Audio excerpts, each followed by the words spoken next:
नमस्कार, मैं चुन चुन। स्वागत है दिन भर की छोटी बड़ी सभी महत्वपूर्ण खबरों में। तो चलिए जानते हैं आज की 10 बड़ी महत्वपूर्ण खबरों को। प्राइवेट सरकारी स्कूल फिर होंगे बंद, सरकार ले सकती है बड़ा फैसला। देश के कुछ राज्यों में कोरोना वायरस के बढ़ते संक्रमण ने राज्य सरकार की चिंता बढ़ा दी है। राज्य में कोरोना वायरस के फैलाव को कैसे रोका जाए, इस पर विचार विमर्श चल रहा है। अधिकारियों का फोकस इस बात पर है कि राज्य की आर्थिक गतिविधियां चलती रहे और कोरोना नियंत्रण रहे। अब विभाग में यह चर्चा तेज है कि राज्य में स्कूलों को फिर से बंद रखने पर निर्णय हो सकता है। एक महीने पहले ही राज्य सरकार ने 8वीं व इससे ऊपर की सभी कक्षाओं को खोलने संबंधी आदेश जारी किया था। हालांकि उस आदेश में यह भी उल्लेखित था कि बच्चों को स्कूल बुलाने के लिए स्कूल प्रबंधन को बच्चों के अभिभावकों की सहमति लेनी होगी। सिर्फ बोर्ड परीक्षा ही ऑफलाइन करने संबंधित आदेश था। इसके पीछे विभाग ने यह तर्क दिया था कि बोर्ड की परीक्षा केंद्र संचालित है, जिसे ऑनलाइन नहीं लिया जा सकता था। रांची में कोविड-19 के दिशा निर्देशों के उल्लंघन को ले दर्जनों दुकानों को नोटिस। वैश्विक महामारी कोविड-19 से संबंधित केंद्र राज्य सरकार द्वारा जारी दिशा निर्देशों के अनुपालन को लेकर रांची में दुकानों प्रतिष्ठानों की जांच की जा रही है। इसी क्रम में गुरुवार को कार्यपालक दंडाधिकारी मेरी मड़की ने कोरोना की शर्तों के अनुपालन को लेकर लोअर बाजार थाना में विभिन्न दुकानों प्रतिष्ठानों की जाँच की। निर्देशों का उल्लंघन पाए जाने पर कई दुकानदारों को नोटिस दिया गया। नए अंचलाधिकारी बने, झारखंड प्रशासनिक सेवा के 32 अफसरों की हुई ट्रांसफर। झारखंड प्रशासनिक सेवा के 32 अफसरों की ट्रांसफर पोस्टिंग हुई है। इसमें कई अधिकारी पदस्थापन की प्रतिभा में थे। इसमें कई अधिकारी अंचल अधिकारी बने हैं। इस संबंध में गुरुवार को राजस्व निबंधन एवं भूमि सुधार विभाग ने अधिसूचना जारी कर दी है। साथ ही यह भी बताया गया है कि वैसे पदाधिकारी जिसके पदस्थापना स्थान पर अन्य पदाधिकारी का पदस्थापना हो गया है, लेकिन उक्त पदाधिकारी का कहीं दूसरे जगह पदस्थापन नहीं हुआ है, वे राजस्व निबंधन एवं भूमि सुधार विभाग झारखंड के रांची मुख्यालय में योगदान करेंगे। मास्क न पहनने वालों के खिलाफ अभियान चलाएगी झारखंड सरकार। कोरोना वायरस संक्रमण के बढ़ते मामलों के बीच झारखंड सरकार ने मास्क न पहनने वालों के खिलाफ अभियान चलाने का फैसला किया है। गुरुवार को सभी जिला स्तर के अधिकारियों को निर्देश दिया है कि वह एक अभियान चलाएं, जिसमें इस बात की पड़ताल की जाए कि कौन मास्क नहीं पहन रहा है और उसके खिलाफ कार्रवाई की जाए। केंद्रीय स्वास्थ्य मंत्रालय के अनुसार झारखंड में इस समय कोरोना वायरस संक्रमण के कुल 599 सक्रिय मामले हैं। इसके अलावा राज्य में कोरोना से संक्रमित हुए 1,19,160 लोग इस बीमारी से ठीक हो चुके हैं। वहीं राज्य में अभी तक कोरोना के चलते कुल 1094 लोगों की मौत हुई है।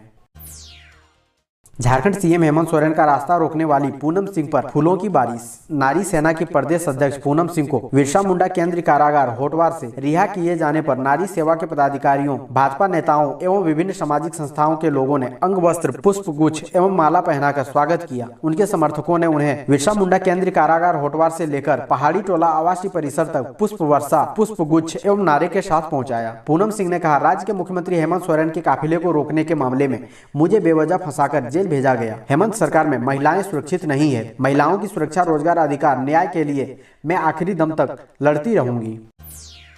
सदन में बोले स्वास्थ्य मंत्री, कोरोना वॉरियर्स के रूप में काम कर चुके स्वास्थ्य कर्मियों को मिलेगा 1 माह का अतिरिक्त मानदेय। झारखंड विधानसभा में बजट सत्र के दौरान सूबे के स्वास्थ्य मंत्री बन्ना गुप्ता ने विधायक अमर कुमारी के एक सवाल के जवाब में कहा कि कोरोना वॉरियर्स के रूप में काम कर चुके स्वास्थ्य कर्मियों को चिन्हित कर 1 माह का अतिरिक्त मानदेय दिया जाएगा। इसके अलावा स्वास्थ्य मंत्री ने विधायक प्रदीप यादव के सवाल पर कहा कि गोड्डा में अक्टूबर में सरकारी नर्सिंग स्कूल का शिलान्यास होगा। इसके अलावा अन्य बचे हुए जिलों में भी सरकारी नर्सिंग स्कूल खोलने पर विचार करेंगे। वहीं भाजपा विधायक विरंची नारायण के अल्पसूचित प्रश्न के जवाब में मंत्री सत्यानंद भोक्ता ने कहा कि बोकारो इस्पात संयंत्र में 1500 विस्थापितों को प्रशिक्षण दिलाकर नियोजित किया जाएगा।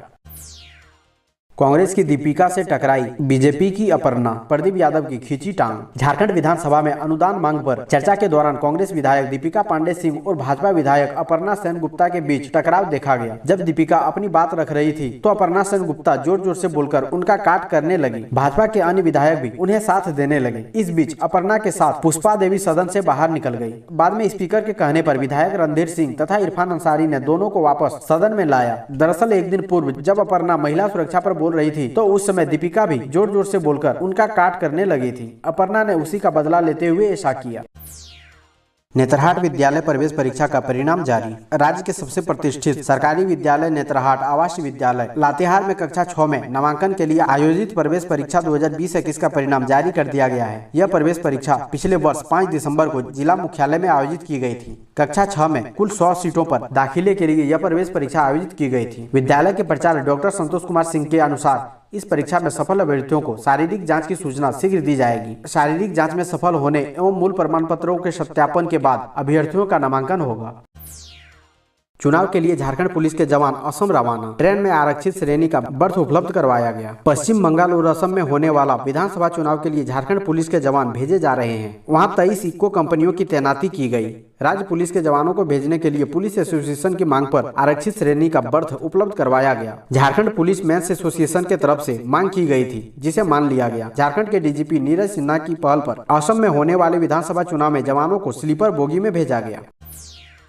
रेलवे के रनिंग स्टाफ की खास मांग जल्द हो सकती है पूरी। कार्यवाहक महामंत्री को मिला ये भरोसा। रेलवे के रनिंग स्टाफ को ट्रेनों का परिचालन में ग्रेड के अनुसार न्यूनतम 2.75 रुपए से अधिकतम 4.50 रुपए प्रति किलोमीटर का भत्ता मिलेगा। लेकिन इसका फायदा सुपर फास्ट, मेल या एक्सप्रेस ट्रेन चलाने वाले इंजन ड्राइवर को ही मिलता है। वे यदि एक दिन में 800 किलोमीटर का भी परिचालन करते हैं तो उन्हें ग्रेड के आधार पर 200 से 350 प्रति कार्य दिवस के लिए मिल जाते हैं। लेकिन मालगाड़ी या लोको ट्रेन चलाने वाले रनिंग कर्मचारी लाभ से वंचित हो जाते हैं या उन्हें न्यूनतम लाभ ही मिल पाता है। एक मालगाड़ी या सटिंग कार्य में लगे इंजन ड्राइवर भले ही 30 से 40 किलोमीटर तक ट्रेन चलाते हैं, लेकिन उनकी ड्यूटी 8 से 10 घंटे इसी में खत्म हो जाते हैं। इसके बदले में उन्हें 100 से 150 ही मिल पाता है। ऐसे में रनिंग स्टाफ पिछले लगभग 10 वर्षों से उन्हें प्रतिदिन के हिसाब से औसतन 120 किलोमीटर की दर से मिनिमम गारंटेड किलोमीटर का लाभ देने की मांग कर रहे हैं।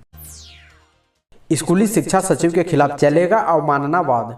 कोर्ट ने कहा अधिकारी आदेश को लेते हैं हल्के में। झारखंड हाईकोर्ट ने आदेश का अनुपालन नहीं किए जाने पर कड़ी नाराजगी जताई है और स्कूली शिक्षा सचिव के खिलाफ अवमानना चलाने का आदेश दिया है। इस दौरान अदालत ने सचिव की ओर से दाखिल शो काज को खारिज कर दिया और कहा कि उनके खिलाफ अवमानना की प्रक्रिया चलेगी। अदालत ने उन्हें 26 मार्च को महाधिवक्ता कार्यालय से ऑनलाइन हाजिर होने का निर्देश दिया है। धनबाद के प्राथमिक शिक्षक रवि उराव को विभाग ने यह कहते हुए बर्खास्त कर दिया कि उनकी स्नातक की डिग्री फर्जी है। इसको हाईकोर्ट में चुनौती दी गई। अदालत ने वर्ष 2018 में उन्हें फिर से बहाल करने का आदेश दिया, लेकिन सरकार इसके खिलाफ खंडपीठ में चली गई। खंडपीठ में इस मामले को सरकार की ओर से नहीं बढ़ाए जाने के बाद प्रार्थी ने हाईकोर्ट में अवमानना याचिका दाखिल की।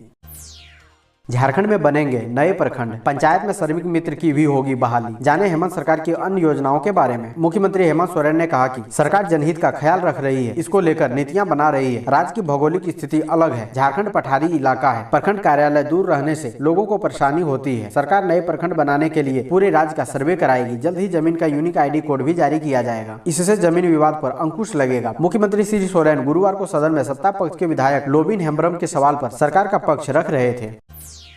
झारखंड में बढ़े कोरोना केस, फिर मिले 97 पॉजिटिव। राज्य में हाल के दिनों में कोरोना के प्रत्येक दिन मिलने वाले नए मरीजों की संख्या लगातार बढ़ रही है। वहीं पुराने मरीजों के स्वस्थ होने से अधिक नए संक्रमित मिलने से कोरोना के सक्रिय मामले भी बढ़ रहे हैं। राज्य में एक समय कोरोना के सक्रिय मामले घटकर 425 तक पहुँच गए थे। अब यह संख्या एक बार फिर 600 से अधिक कुल 624 हो गई है। गुरुवार को राज्य के विभिन्न जिलों में कुल 13,673 लोगों की कोरोना जाँच हुई, जिसमें 97 संक्रमित पाए गए। राज्य के 12 जिलों में नए संक्रमित मिले हैं। इनमें रांची के 38, पूर्वी सिंहभूम के 24, पश्चिमी सिंहभूम के 10, रामगढ़ तथा बोकारो के 8 तथा देवघर, दुमका, गुमला, हजारीबाग, लोहरदगा तथा साहिबगंज के एक संक्रमित शामिल है।